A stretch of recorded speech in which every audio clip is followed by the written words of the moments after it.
रिफ़त बेगम जो कि अरेज़ के कहने पर अब ईसा के पास पहुंच जाती है वो फ़ाइल लेकर जिस पर साइन लेने होते हैं। तो जैसे ही सुबाहत वो फ़ाइल रिफ़त बेगम के हाथ में देखती है तो उसे तो फ़ौरन से शक हो जाता है रिफ़त बेगम पर, क्योंकि उसके सामने तो रिफ़त बेगम का असली चेहरा आ चुका होता है कि ये रिफ़त बेगम ईसा के सामने सिर्फ़ और सिर्फ अच्छा बनने का नाटक करती है और किसी ना किसी तरीके से ईसा की तमाम की तमाम प्रॉपर्टी अपने नाम करवाना चाहती है।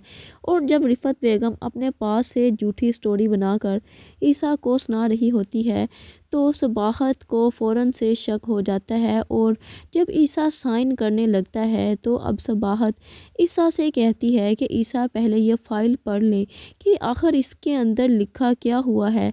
साइन करने से पहले आप इस फ़ाइल को अच्छे तरीके से देख लें। तो जैसे ही रिफ़त बेगम ये सुनेगी तो अब ईसा से कहेगी कि तुम्हारी बीवी को तो मुझ पर हमेशा से ही शक है कि मैं कहीं तुम्हारी प्रॉपर्टी अपने नाम ही ना करवा लूँ। पढ़ लो ईसा, तुम्हारी बीवी अगर कह रही है। तो अब ईसा अपनी माँ से कहता है कि सबाहत का वो मतलब नहीं था, आप गलत सोच रही हैं।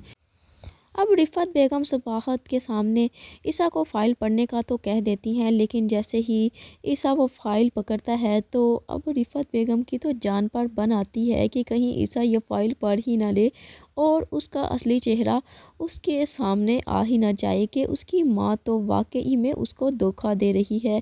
और ईसा अंधों की तरह अपनी माँ पर एतबार कर रहा है कि उसकी माँ तो उसका अच्छा ही सोच सकती है।